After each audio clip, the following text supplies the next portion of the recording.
రాజమౌళి గారి genius brain గురించి ఎంత చెప్పినా తక్కువే అవుతుంది. అండ్ టైంకి ఇవ్వాలని చెప్పి ఈ వీడియోని సగం చేశాను. నెక్స్ట్ వీడియో స్క్రిప్ట్ ఇంకా రాస్తూనే ఉన్నాను. చాలా interesting details and theories build చేశాను. అండ్ పార్ట్ 3 ఈ రోజు ఈవినింగే పెట్టేస్తాను. One of the biggest detail in Varanasi trailer అంటే హనుమంతుల వారి తోక మీద ఒక రథం వెళ్ళడం. అంటే జస్ట్ ఇమాజిన్ హనుమంతుల వారు ఏ రేంజ్ లో ఎంత బిగ్ స్కేల్ లో ఆయన పర్సనాలిటీ ఉంది. అండ్ అలాగే ఇంకొక బిగ్గెస్ట్ డీటెయిల్ ఇన్ ట్రైలర్ ఏంటి అంటే ఆ తోక మీద కుంభ అదే పృథ్వీరాజ్ సుకుమారన్ గారు ఆ చైర్ లో ఉన్నారు. అండ్ తన ముందు 2 గుర్రాలున్న రథం నడుపుతూ రుద్ర ఉన్నాడు. సో వాళ్ళిద్దరూ 7200 CE అంటే మన టైం పీరియడ్ నుండి త్రేతాయుగానికి టైం ట్రావెల్ అయ్యి ఇక్కడికి ఈ ప్రదేశానికి వచ్చారని క్లియర్ గా తెలుస్తుంది. సో అలా ఆ రథం మీద వాళ్ళని చూసి టైం ట్రావెల్ జరుగుతుందని క్లియర్ గా ఇప్పటికే అందరికీ అర్థమై ఉంటుంది. ఎందుకంటే ఆస్ట్రాయిడ్ సంభవి 2027 CE లో పడుతుంది అని క్లియర్ గా చూపించారు. అండ్ రుద్ర కూడా ఖచ్చితంగా 2027 లోని వాడే అని మనకందరికీ తెలుసు. బట్ రెగ్యులర్ గా ఇప్పటి వరకు చూపించిన విధంగా కాకుండా సంథింగ్ డిఫరెంట్ గా SSR గారు ఈ time travel concept linked with ఇతిహాసస్ గట్టిగానే కుక్ చేస్తున్నారు. అంటే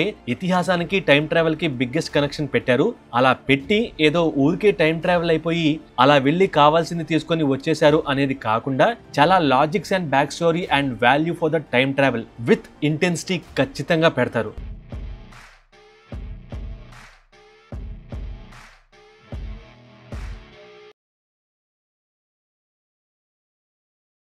hello everyone, welcome back to solid movie stuff. నేను మీ SRB కంటెంట్ లోకి వెళ్ళిపోదాం. బట్ ఈ లోపు మన ఎఫర్ట్స్ మీకు నచ్చితే, మన వీడియో నచ్చితే ఫస్ట్ లైక్ కొట్టి దెన్ మన ఛానల్ ని సబ్స్క్రైబ్ చేయండి. నిన్న నైట్ మనం పోస్ట్ లో అనౌన్స్ చేసిన విధంగా ఒక most important detail and biggest theory ఒకటి చెప్తాను. బట్ అది ఈ వీడియోలో లేదండి. ఎందుకంటే టైం పెరుగుతుందని చెప్పి అది తీసేసి నెక్స్ట్ వీడియోలో పెట్టాల్సి వచ్చింది. ఎందుకంటే ఆ డీటెయిల్ చెప్పాలి, ఆ థియరీ చెప్పాలి అంటే దానికి ముందు చాలా డీటెయిల్స్ చెప్పాలి. సో అది టైం టేకింగ్ ప్రాసెస్. సో అందుకనే అది నెక్స్ట్ వీడియోలో పెట్టాను.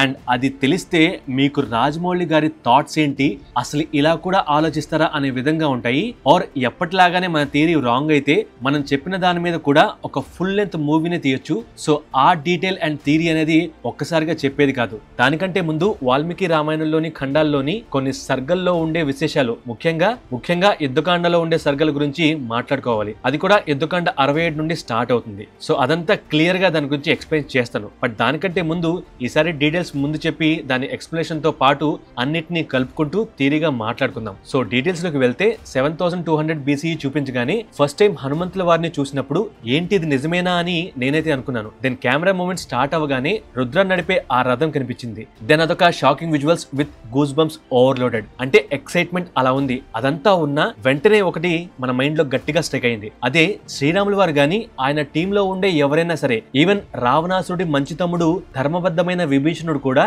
యుద్ధ సమయంలో రథం వాడినట్లుగా మనకు వాల్మీకి రామాయణంలో లేదు, నేనైతే వినలేదు. ఎక్సెప్ట్ రావణాసుడితో యుద్ధం చేసేటప్పుడు ఇంద్రుడు ఒక రథసారథిని ఇచ్చి రావణాసుడితో ఫైట్ చేయడం కోసం ఒక రథాన్ని రథసారథితో సహా శ్రీరాముల వారి కోసం పంపిస్తాడని విన్నాను. ఇది నిజమో కాదో కామెంట్స్ లో కరెక్ట్ చేయండి. కానీ అదంతా ఎప్పుడు జరుగుతుందో తెలుసా? ఇక్కడ కనిపిస్తున్న కుంభకర్ణుడు అండ్ సో ఆన్ అందరూ చనిపోయిన తర్వాత అప్పుడు రావణాసుడు యుద్ధభూమికి వచ్చి యుద్ధం చేస్తాడు. అప్పుడు ఇదంతా జరుగుతుంది. సో ఇక్కడ రుద్ర నడుపుతున్న రథం శ్రీరాముల వారికి సంబంధించింది కాదు. మరి రథం ఎక్కడి నుండి వచ్చింది అంటే లంకా నగరం నుండి. వినడానికి కొద్దిగా నమ్మశక్యంగా లేకపోయినా నగరం నడిబొడ్డు నుండి ఆ రథం వేసుకుని రుద్ర అండ్ కుంభ వెళ్తారు. అంటే మన టైం పీరియడ్ నుండి ఆ రథం ఖచ్చితంగా కాదు, రాలేదు. అండ్ మన గెస్ నిజమైతే అదొక very very powerful warrior of రావణాసురుడు, అందులోని ఒక రాక్షసుడిది ఆ రథం.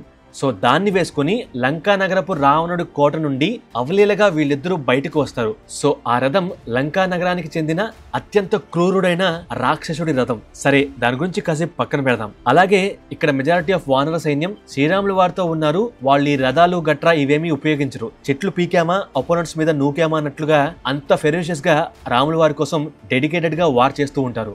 ఇన్ ద సేమ్ వే రావణాసుడి టీంలో రాక్షసులు కూడా అంతే. వాళ్లకు రథాలుండవు, రాక్షసంగా ఎట్లా పడితే అట్లా యుద్ధం చేస్తూ ఉంటారు. ఇక రథం వాడగలిగింది కేవలం రావణాసుడి టీం మాత్రమే. అంటే మెయిన్ హెడ్స్, అంటే రావణాసుడి కొడుకులు అండ్ తన సేనాధిపతి, సర్వసైన్యాధ్యక్షులు, ఇంకా చాలా మంది మెయిన్ హెడ్స్ ఉంటారు. అంటే వాళ్ళ రథాలు ఎక్కడుంటాయి? లంకా నగరంలో యుద్ధానికి సిద్ధం చేసి ఆ రావణాసుడి మెయిన్ హెడ్స్ వస్తే గాని అప్పుడు రథసారథితో ఆ యుద్ధ భూమిలోకి వాళ్ళు వెళ్తారు. దెన్ ఆ ప్లేస్ నుండి రథం తీసుకుని రుద్ర అండ్ కుంభ వాళ్ళ రథాన్ని వేసుకుని ఎర్లీ మార్నింగ్ రామ రావణ యుద్ధ భూమిలోకి అడుగు పెడతారు. అలా యుద్ధ భూమిలోకి రాగానే హనుమంతుల వారి దర్శనం అవుతుంది. ఆయన తోక మీద ఆ రథాన్ని పొందించి ఆ తోక ద్వారానే ట్రావెల్ అయి తోక ఎడ్జ్ లో అంటే ఇక్కడ ఎడ్జ్ లో ఈ ప్లేస్ లో దిగేసి చాలా అంటే చాలా ఫాస్ట్ గా వెళ్తూ ఉంటారు. అది కూడా ఎర్లీ మార్నింగ్. సో ఇక్కడ హనుమంతుల వారు ఆ తోకని ఆ రథం ల్యాండ్ అయ్యే విధంగా నేల మీదకి తీసుకువెళ్తున్నట్లుగా క్లియర్ గా కనిపిస్తుంది. సో ఇంతకీ వీళ్ళు రథం వేసుకుని ఎక్కడికి వెళ్తున్నారు అనే క్వశ్చన్ రేస్ చేసుకుని స్క్రిప్ట్ లో ఆల్రెడీ తెలిసిన డీటెయిల్స్ ని కూడా ఏమీ రాయకుండా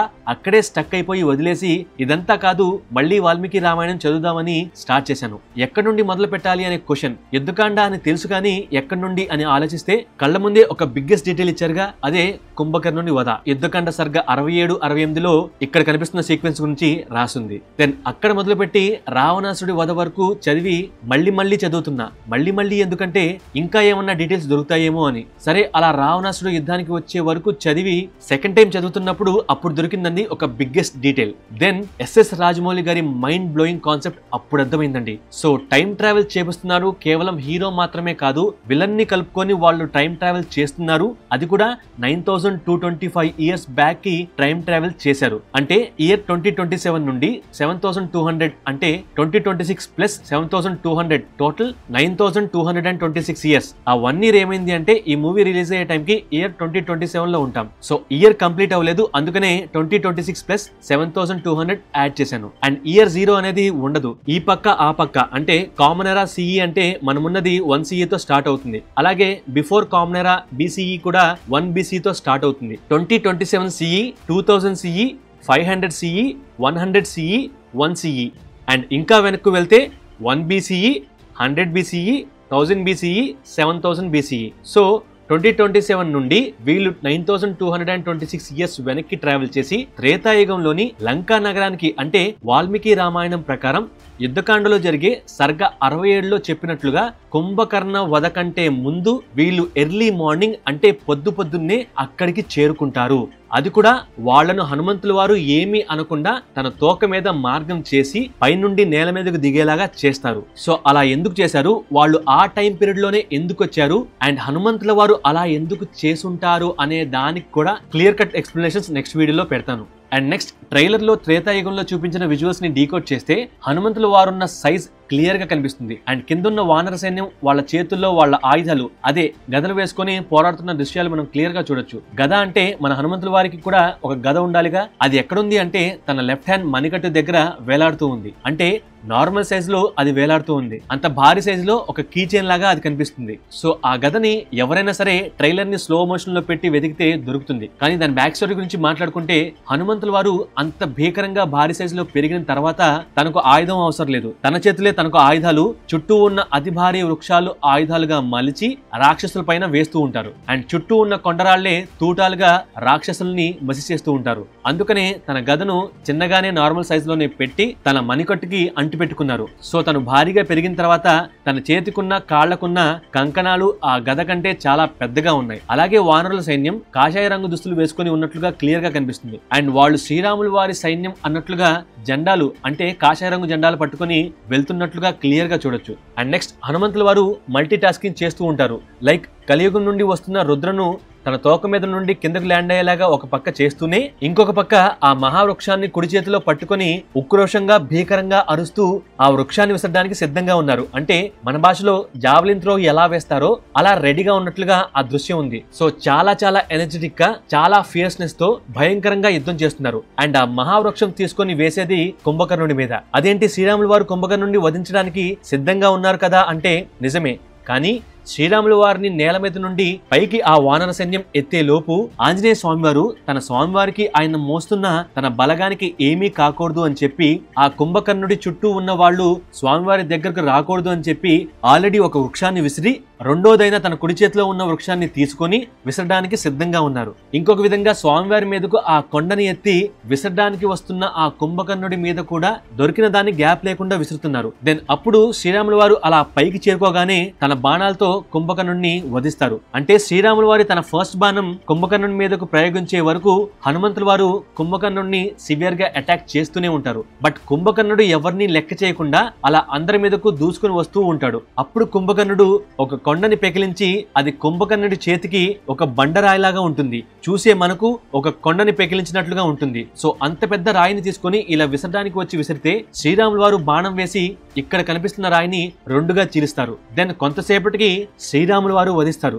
అలాగే మనకు రామసేతుని కూడా ఈ ట్రైలర్ లో చూపించారు. కుంభకర్ణుడి వెనకాల నీటిలో ఒక రాళ్లతో వంపులుగా కట్టిన ఒక మార్గాన్ని మనం క్లియర్ గా చూడొచ్చు. అదే మన శ్రీరాముల వారి కోసం వానరులు కట్టిన రామసేతు. అండ్ ఉగ్రబట్టి కేవ్ వానాంచలో ఉన్న విగ్రహం చిన్నమస్తాదేవి అమ్మవారిది. ఇక్కడ కనిపిస్తున్న ఆ ఇద్దరి ఆకలిని తీర్చడం కోసం తన శిరస్సునే ఖండించుకొని కనిపిస్తున్న ఈ 3 రక్తపు ధారల్లో చెరొకటి వాళ్ళిద్దరూ తాగేలాగా అందించి ఇంకొకటి తనే తాగుతారు. It represents sacrifice. అండ్ తన కాళ్ల కింద ఉన్న వాళ్ళు రతి మన్మధులు. సో త్యాగానికి, డిజైర్ అంటే కామక్రోధాలకు అతీతంగా అమ్మవారు ఉంటారు అనేది ఇక్కడ ఈ పిక్చర్ కి అర్థం. అంటే బియాండ్ ఎవ్రీథింగ్ అమ్మవారు ఉంటారు అనేది అర్థం. ఇంకా డీటెయిల్ గా మనకు యూట్యూబ్ లో చాలా మంది క్లియర్ గా ఎక్స్ప్లెయిన్ చేశారు, ఒకసారి చెక్ చేయండి. అయితే అమ్మవారు దశ మహావిద్యల్లో ఒకరు. తనలాగా ఇంకా 9 మంది ఉన్నారు. చిన్నమస్తా అమ్మవారికి ఎవరు పడితే వాళ్ళు పూజలు చేసుకోలేరు, ప్రసన్నం చేసుకోలేరు. తాంత్రిక విద్యల్లో నిష్ణాతులు మాత్రమే అమ్మవారికి పూజలు చేస్తారు. అంటే ధైర్యము, తాంత్రిక విద్యల్లో పట్టు ఉండాలి అని అంటారు. సో మూవీ ప్రకారం ఈ అమ్మవారి ముందు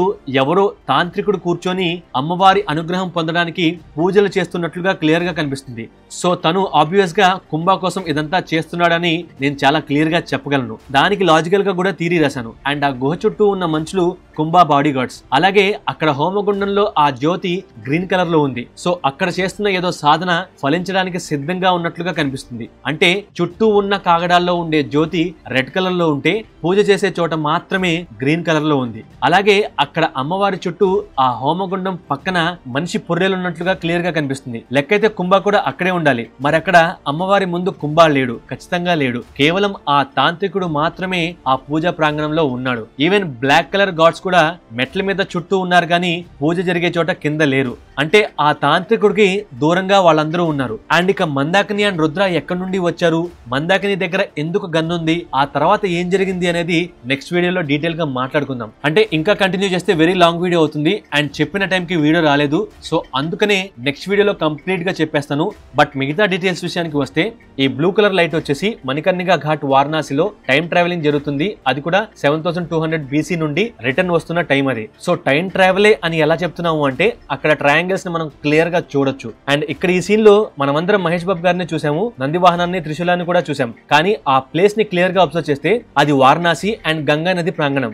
మేబీ మణికర్ణికా ఘాట్ అవ్వచ్చు, బట్ వాటర్ లేవు, అన్ని ఎండిపోయాయి. ఆ తీరు గురించి కూడా మాట్లాడుకుందాం. అండ్ ఆస్ట్రాయిడ్ శాంభవి ఆ టైంలోనే ఎందుకు వస్తుంది అనేది కూడా ఒక థియరీ బిల్డ్ చేశాను. అండ్ ఫైనల్ గా MM కీరవాణి గారి వర్డ్స్ కి మీనింగ్, దానికి సంబంధించిన ఒక బిగ్గెస్ట్ థియరీని నెక్స్ట్ వీడియోలో మాట్లాడుకుందాం. అండ్ మన వీడియో నచ్చితే ఫస్ట్ లైక్ కొట్టి దెన్ సబ్స్క్రైబ్ చేయండి.